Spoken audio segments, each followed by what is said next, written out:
Cashflow Diary Podcast, episode 345. Welcome to yet another exciting episode of the Cashflow Diary Podcast, the podcast that teaches you insider tips, tactics, and strategies for creating leverage streams of cash flow into your life. Learn from top-performing entrepreneurs, business owners, investors, and thought leaders from across the globe as they share their secrets to success. Like what you learn on this and other Cashflow Diary podcast episodes? Go to learninvestingnow.com and sign up to receive powerful tips and information that will help you succeed as an entrepreneur and investor. Now, here's your host, investor, entrepreneur, business owner, educator, speaker, author, and master facilitator of Robert Kiyosaki's cash flow game, Jay Massey. All right, ladies and gentlemen, welcome to another episode of the Cashflow Diary Podcast. I'm your host, Jay Massey, and I'm glad that you're here today because we are going to have some fun. We're going to have some fun, well, kind of with your wallet, but through your head. And I think you're going to enjoy the content.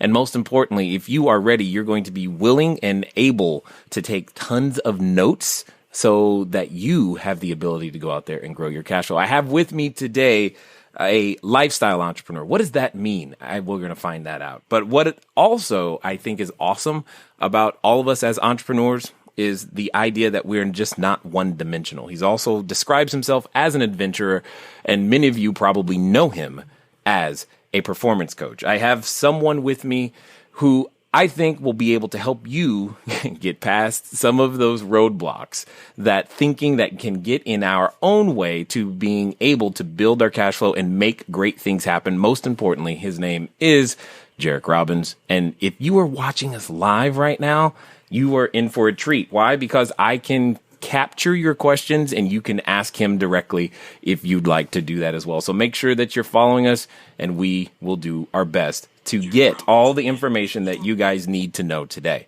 So let's get started. Jairek, you there?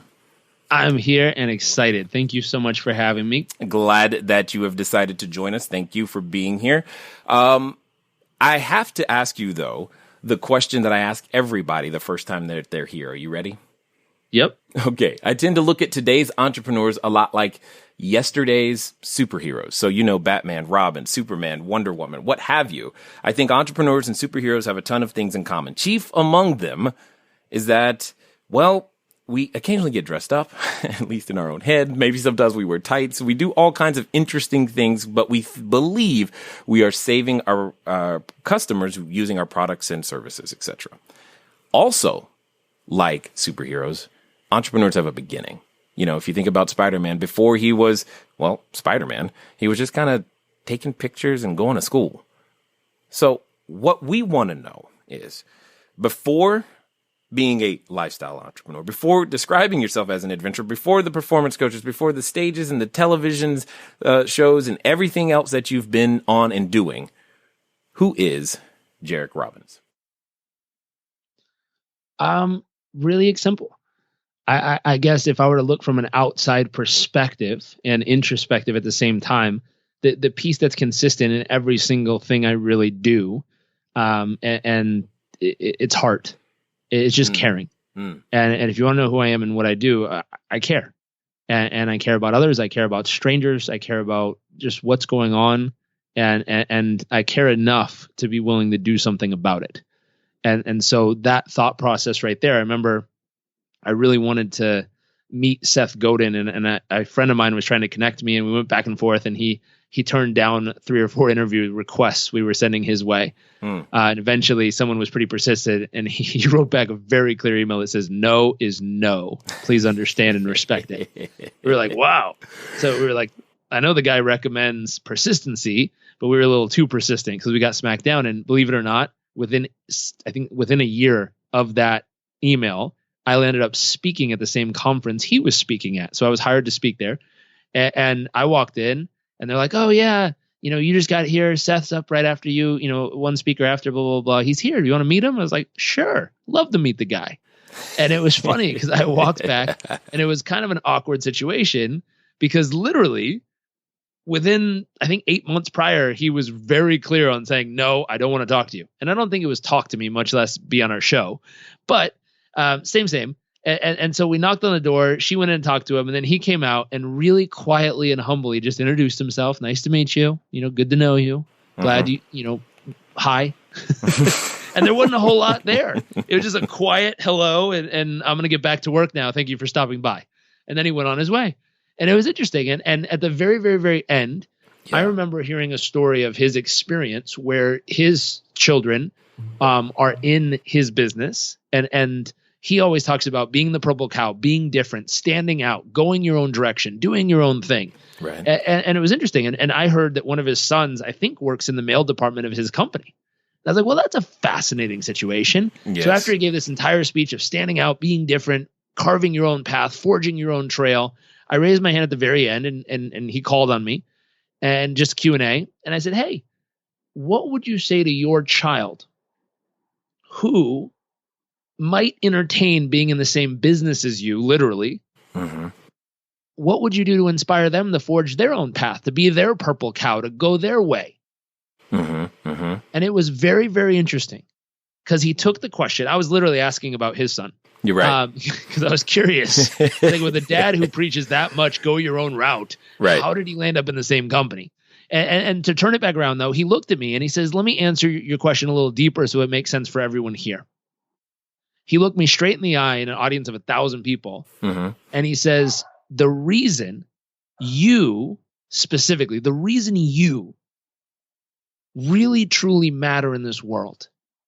He says, I know you, I know what you've done, I know what industry you're in, I know you have family in the same industry. He said, the reason you really truly make a difference is because of how big your heart is and how much you care. It's clear in everything you do. And I've only had 15 seconds to figure out who you are when you were emailing me.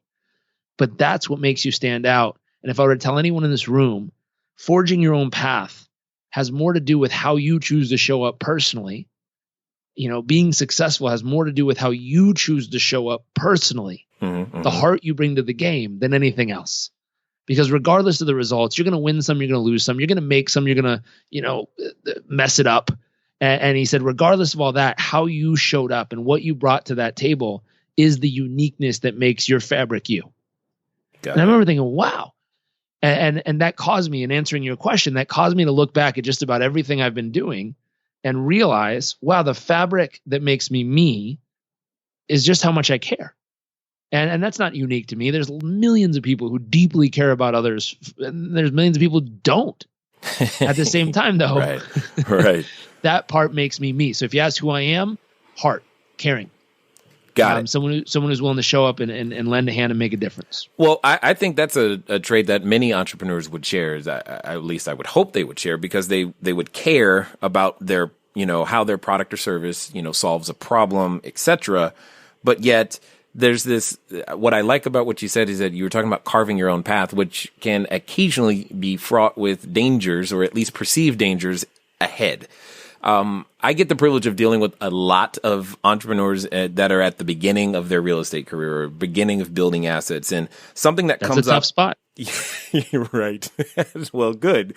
So you can help me help them. But go ahead. Let me throw this out there real quick. It's a tough spot to be in, because in the beginning of any industry, in the beginning of any journey, if it's a fitness transformation, a financial transformation, a health transformation, a business transformation, if it's something where you're not where you want to be and you're trying to make that transformation happen, that's exactly what we do in coaching. Right. We get people who show up, and we usually try not to get them at the beginning of their journey. I know where I work best, and I work best with someone who's usually already figured out the basics, already figured out what to do, already figured out the systems and processes, but they're struggling to consistently perform at them. That's where I catch them. Because analogy of what we like to do with people, we bring them in just like they were to show up at Olympic training camp. And as they arrive, I ask them what their goal is. Are you just trying to, have the memory that you got to go to the Olympics? Are you trying to actually become a medalist? Are you trying to win? Are you trying to beat the world record? Are you trying to go faster, further, longer, quicker than any other human being has ever done? What do you really want? And someone's able to tell me that. And based on what they really want, at that point, we now have a discussion with them. And the discussion becomes, well, how do you match up? You tell me you want to be that fast. You tell me you want to jump that high. You tell me you want to do those things. How well can you perform right this second? And they say, what do you mean? And I say, well, let's get a stopwatch. Let's take you outside and I'm going to yell, go, and we're going to see what happens. And this becomes the first piece. So when someone's in the beginning, a lot of times this is really what they need more than anything else. They've gone and gathered the information. They've figured out what they need to know in order to be able to perform at a high level. Once they've gathered that, and if you're a resource for that, brilliant. I always say, regardless if it's 16, 18, or 45 when you first leave your parents' home, you have to go figure out what works. And there's a lot of truth in that the end of that statement, because nowadays some people stay at home until they're 40, 30 something, 40 something years old, and they might not be physically living at home, but financially, they're living at home. Right. What does that mean? 45-year-old man or woman struggling to pay their cell phone bill because they couldn't figure it out this month, and mom or dad steps in to help them out. Nothing wrong with hitting a hard time. We've all had them. We all will have them at some point. We all make silly decisions. And even life throws us curveballs from time to time. That happens. I'm just saying, if you're 45, 47, 35, 37, and each other month you have to go ask mom or dad for a little help on the cell phone bill, something's off. Yeah. In my perspective. Nothing wrong with a community helping a community. But when you have a 14-year-old, or I think he was 13, the little guy who does bow ties. Oh, Mo's bows. Who does bow ties. Yes. Mo's bows, right? Right. Yeah. This dude's got a 6-figure business with 10 or something employees, and he's running himself. He's like 13 years old. So when he can figure it out and really crush it as a young entrepreneur, right, I'm sure you can at least get a job by 37. One would think. Yeah, you'd hope. You really would hope. And if you at least have a base job, you've handled the basics of what works and how to get a little momentum here. And then the next step, though, is you have income coming in. So what are you doing with it? You don't need the new iPhone 7 or whatever it is. You don't need the new computer. You don't need flashy cars and expensive suits. You don't need that stuff at a base level income. What you need is to invest in things that actually grow you so that you become the type of person that can now strategically earn even more than what you're earning right now. So the first investment, if you're looking for investment opportunities as far as a business person, at the very beginning, you need to reinvest in yourself until you get yourself up to a place that you can command the type of fees or salary or commissions that you believe you deserve. And deserve isn't like, I was born brown. So that doesn't mean anything, and it doesn't deserve anything. I'm just a human being, and I don't deserve anything unless I'm willing to go put that value into the world around me. So at that point, what you deserve, meaning in your heart of hearts, what kind of value do you believe you can bring to life? And based on how much value you can add, what is that really worth? And there's your perception of what it's worth, but then there's the market and reality's perception of what it's worth. Meaning you believe, I think what I add to the world is billions of dollars of value. You go out to the world and you find out what the world thinks it's really worth. Usually a little bit less than that. Usually, but not always. Most likely in the beginning, at least in the beginning. Indeed. So when it comes down to it, though, when we're going through this journey, this becoming an entrepreneur, I mean, I know there's a number of people who are listening right now who want to build something bigger, better, badder than what they currently have, and they've been endeavoring to do so for quite some time. What would you say is the disconnect between how we're thinking, how they're thinking, versus the reality in the, that they're currently experiencing? What is the generalized, if you can, or specific, even better, idea or concept that's missing to allow them to function and produce and finally, build their dream, so to speak? Handful of things. The first place to start is a difference between, and I saw this on a quote the other day, so thank you, Instagram, for the inspiration on this thought. Right. But a wantrepreneur versus an entrepreneur. Right. An entrepreneur has an idea, and 6 months later, there's a business around the idea actually doing something with it. A wantrepreneur has an idea, and 12 months later, they still have a great idea. Yes. Okay. So got it. If I were to start from the beginning, someone that actually wants to start a business, build a product, build a service, do something, the very first step, and I have a friend who used to tease me. He called me Forrest Gump back in the day. Oh. And He literally said it. We were sitting down. He was dead serious. He looked at me. He's like, you know what? You know who you're just like? I was like, who? And he's like, you spot on. You're just like Forrest Gump. Okay. Please explain. And I remember having a pause and literally trying to contemplate in my head, is that a good thing or a bad thing? Right. Did he just totally diss me? Or was that a nice compliment? No clue. And I'm like, because this guy, he's kind of an interesting character. He did very well for himself. And he did some really interesting stuff that wasn't so elegant, let's just say. Right. And so in watching that and experiencing that, the thought is that he called me Forrest Gump. And so I paused a second. I'm like, thank you, I think. What does that mean? And he says, you're the first person I've ever hung out with. He was my roommate at the time. He says, you're the first person I've ever hung out with that literally would sit down on a Thursday afternoon and say, I think this would make a great business idea.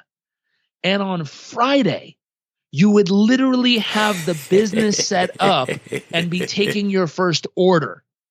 Nice. He's like, you're the first person I've ever seen do that. And I remember being like, really? There's lots of people who do stuff like that. And so the entrepreneurial aspect, and I'm not Mr. Entrepreneur. I'm not on the cover of Entrepreneur Magazine yet. I will be someday. Possibly we'll find out.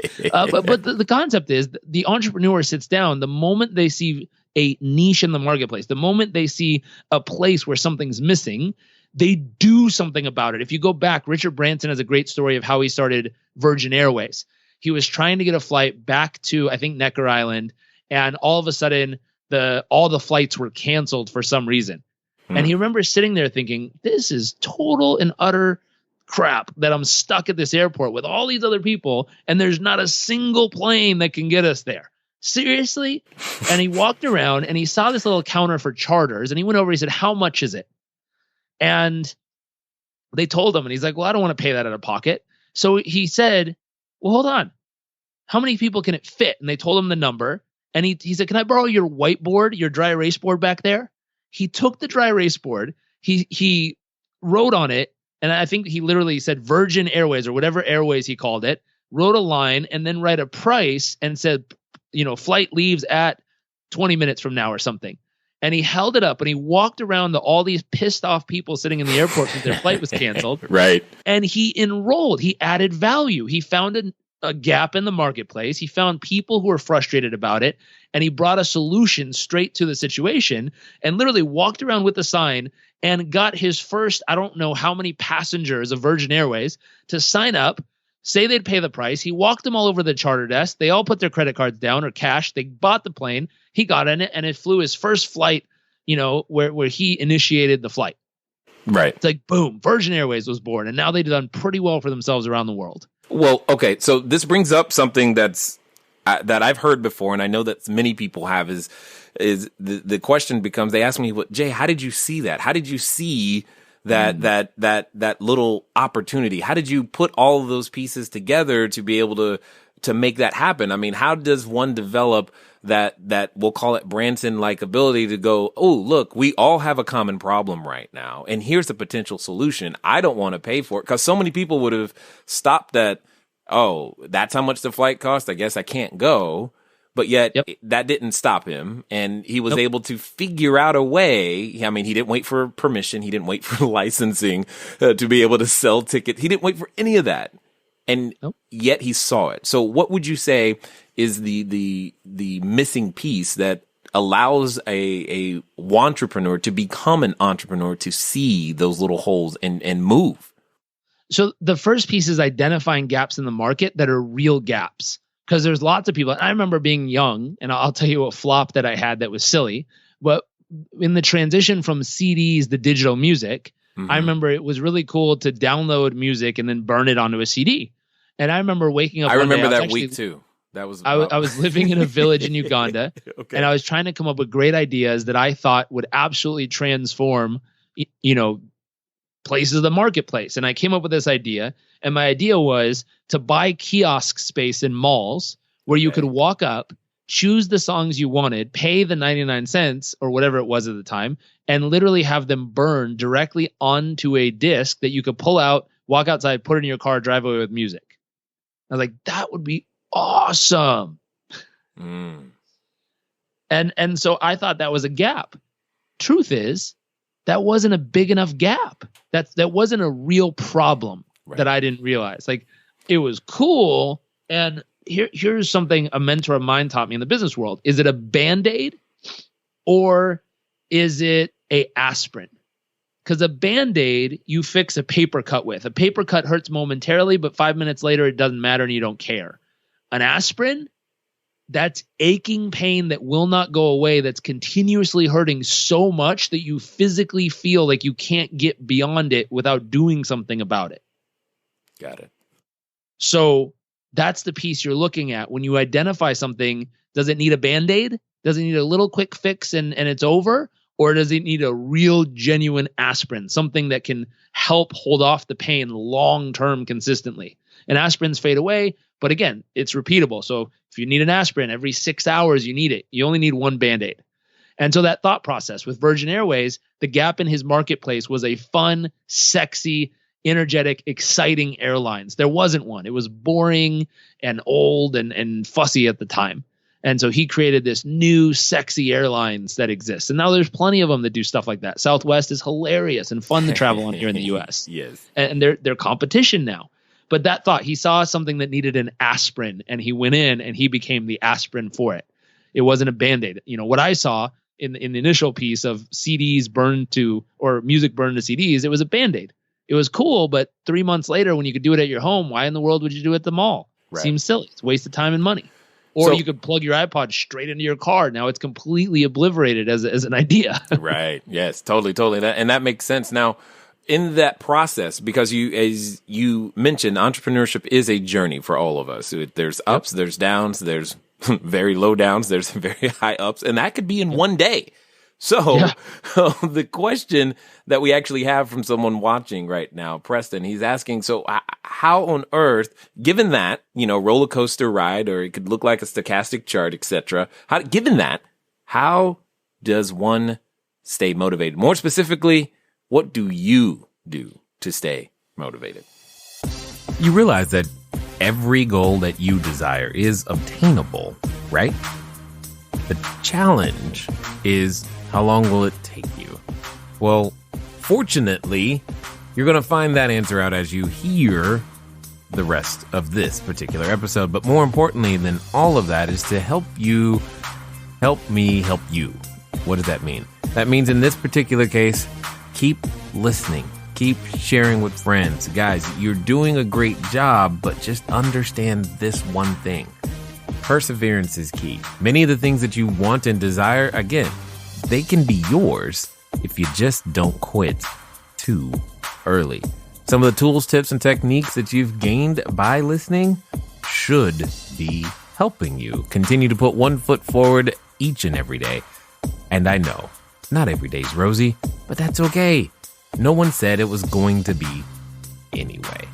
With that being said, if you want to get some insight onto some other ideas of how to deal and stay motivated, do me a favor. Just go over to cashflowdiary.com/free book. Again, that's cashflowdiary.com/free book. Pick up a free copy of my book, Cashflow Diary, 10 Steps to Creating Wealth in Any Economy. I believe it will help you get started going in the correct direction. Now, let's get back to listening how Jairek does it. So motivation, if you were to take this concept, it's really easy. Old way to think about it. But motivation is like a bath. You got to do it daily. Otherwise it doesn't work as well. If you do a bath once a week, you're going to be that smelly kid that no one really likes to stand next to. And so the concept of, if you're going to do this daily, I use a concept called filling and fueling.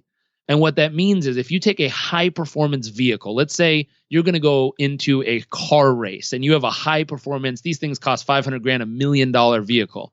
And these are high performance. They're not luxury. These things are meant to go from 0 to 100 miles an hour in a half second and then go back to 0 to do a hairpin turn and pick up speed again. They're remarkable. And if you're going to have one of those and you're going to be one of those, the question is, what kind of fuel do they put in the tank of that beast of a machine? Regardless if you're in the Monaco Grand Prix, the Indy 500, the NASCAR, whatever, regardless of what you're doing, you put high performance fuel into that vehicle. You would not stop at Shell and drop in, the low grade fuel and hope you're going to perform at high speeds at that race. And so most of us see ourselves and we want high performance kind of results out of life. We want 100% of the results, but we go to the fuel tank and we go, I'm going to skimp on this round. I'm going to put the cheap fuel in my car.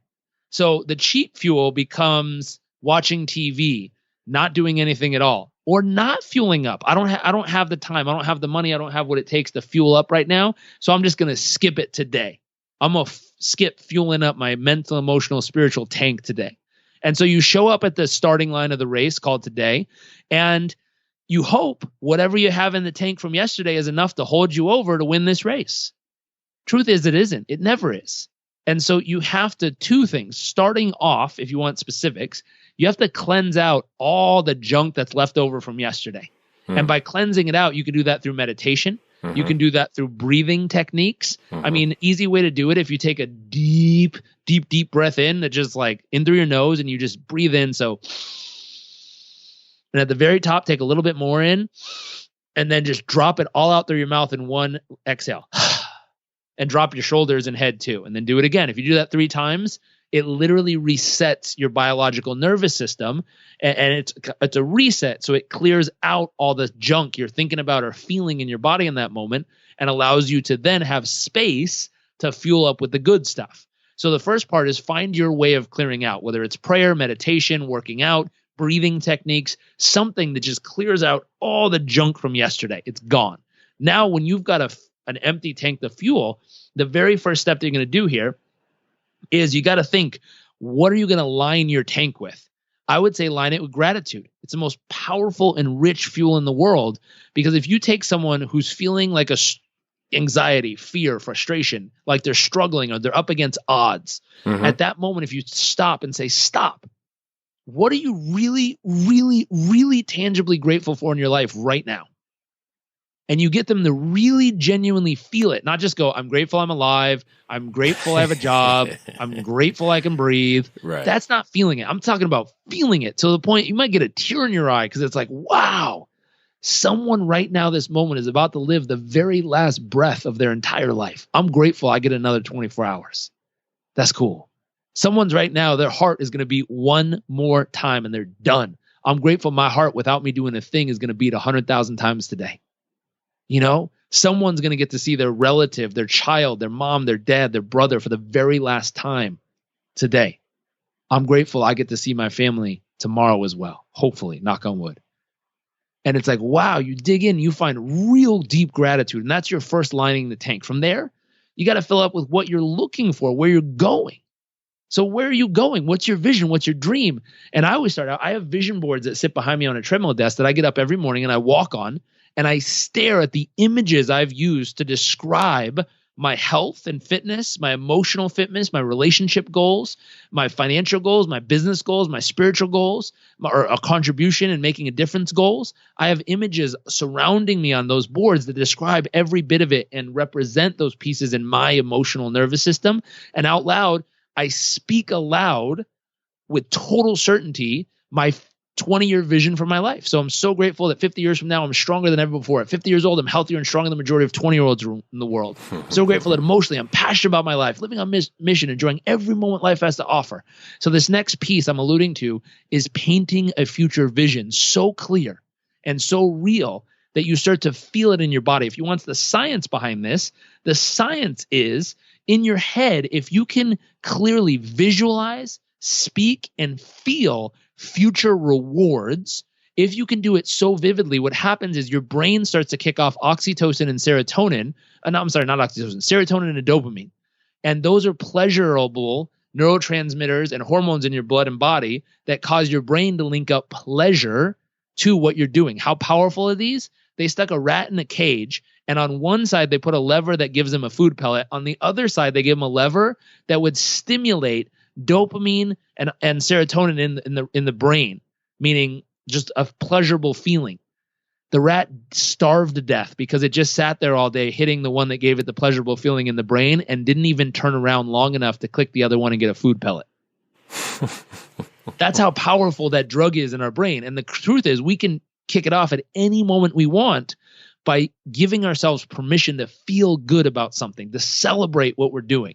So in this moment, clearing out the tank, filling it with gratitude, and then at that moment, filling up with future anticipated visions and rewards and outcomes and goals and dreams of what you want, and making it so vivid and real that you actually start kicking off the pleasurable response chemically in your brain, so that when you think about that goal, you think about those rewards, you feel the chemical response in your body, which causes you to become addicted to going after what it takes to get those rewards.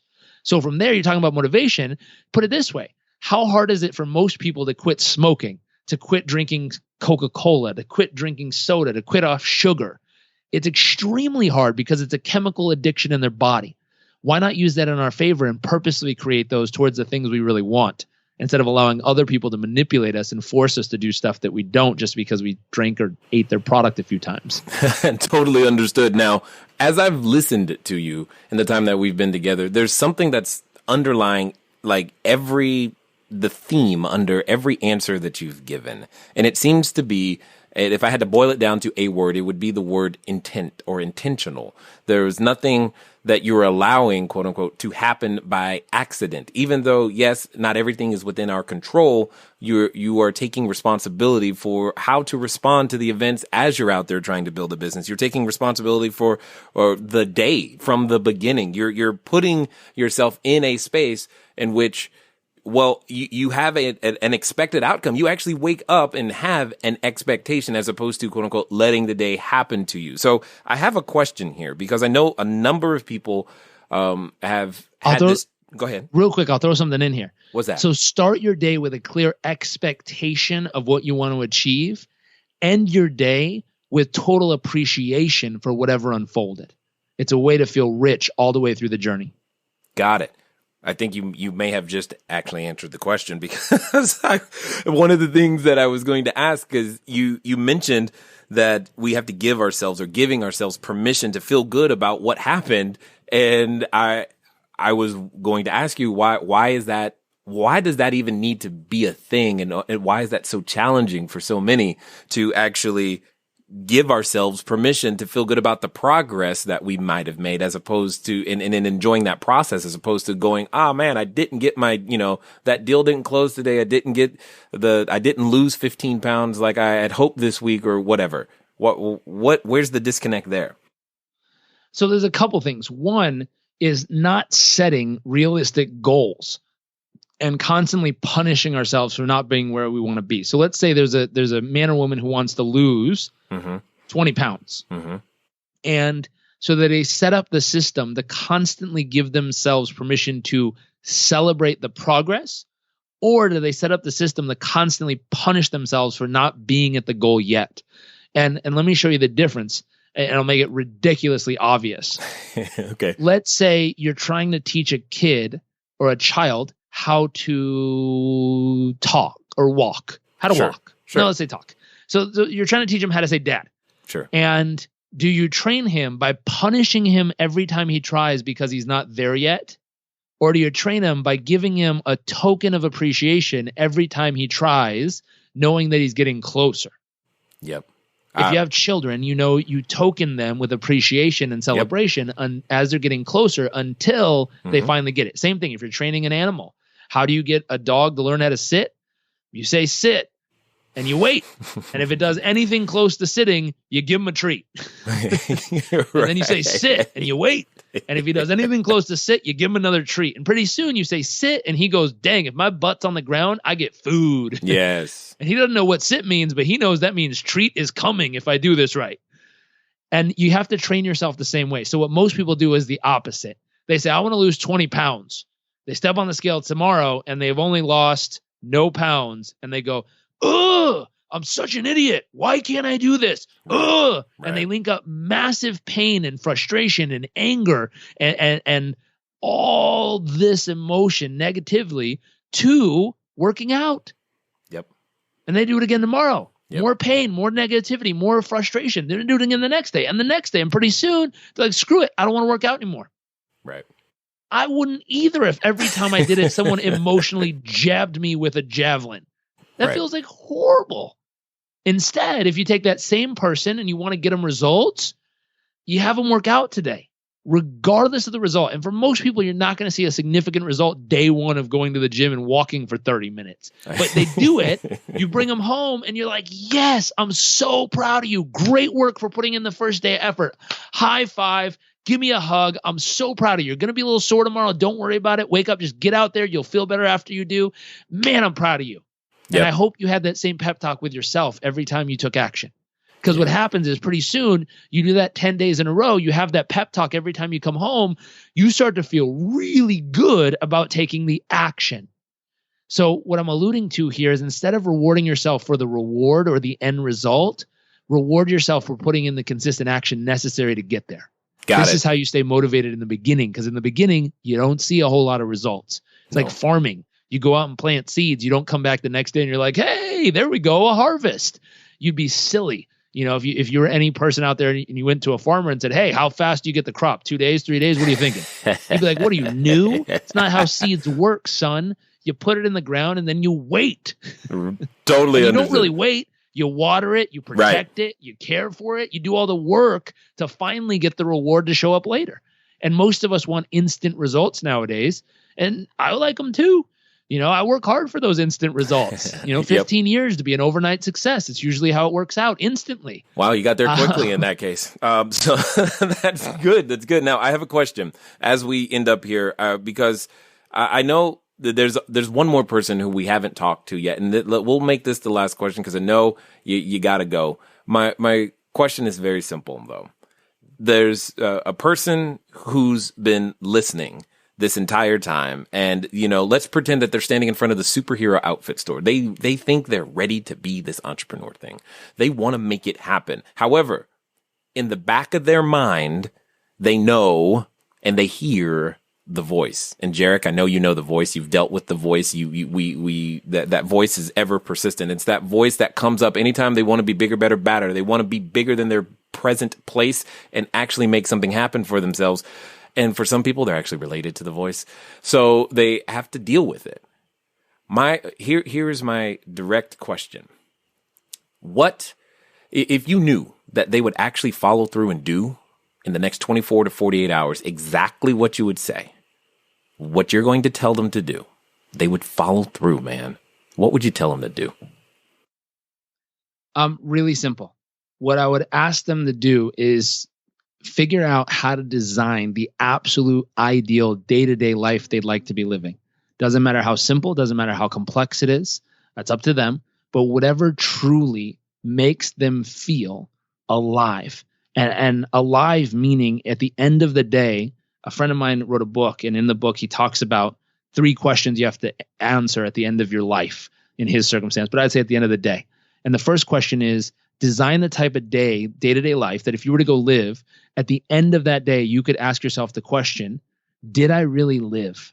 Meaning when life presented me with the opportunities to make the most out of this day, to really squeeze the juice out of life, did I take advantage of it and do it? Did I show up? Did I live it? Did I fully, really live? They say yes to that too. Did I really love? When life gave me a moment, a little glimmer of an instant to reach out to someone and love them profusely and passionately and deeply, to show them how much I care and how deep and meaningful they are to me. Did I really, truly step up to the plate and give my all and give my heart and soul in that moment? And finally, did I matter? By the way I chose to live my life today, will there be a ripple that exists far long after I'm here physically on this planet? And if you were to design the type of day-to-day life, something you could do in any city on earth every single day, this is the exact pattern you'd want to go through, what would be in your absolute ideal day to know that you really lived, you really loved, and you really mattered at the end of that day? And once you can describe that day, here's what I'd ask you to do. Go out and learn what it takes to turn that day into absolute reality for yourself. 2, live it. Take the information, apply it ferociously, and get the life, get the results you desire and deserve. And my call to action would be, finally, when you figure out what works and you figure out how to do it, turn around and pay it forward. Yeah. Find a way to share what's worked with you to other people, to give them another example of what's possible, not as the 5 golden pillars of whatever, just to show them, hey, I don't know if this will work for you, but it worked for me, and I hope it helps you on your journey. Here's what I got. Indeed, indeed. So, well, I know there's a number of people who have listened, and they probably want to find out more about what you're up to. What's going to be the best way for them to track you down and find that out? Oh, man. I mean, if you just Google me, Jairek Robbins, Facebook, Twitter, Instagram. What's up, Facebook Live? They're listening right now. Facebook, Twitter, Instagram, my website. If you want more information on how to design that ideal day, we have a specific, I think, 30-minute audio program and a whole PDF download for free on my website if you go grab it. That'd be the best places. So JarekRobbins.com, or just Google Jairek Robbins and everything will compile there, and choose which, when, and where you hang out with us. Excellent, sir. I want to thank you for taking the time to invest your knowledge, your wisdom, your insight here with us at the Cashflow Diary today. Well, thank you so much for having me. All right, ladies and gentlemen, you know what time it is. It's time for you to move at the speed of instruction. What does that mean today? That means, well, you know how to Google. Don't act like you don't. So go and get the information you need. But more importantly, take the action, make it intentional, and most importantly, live, love, and matter. It's been fun talking to you guys today. I look forward to talking to you soon. Until next time.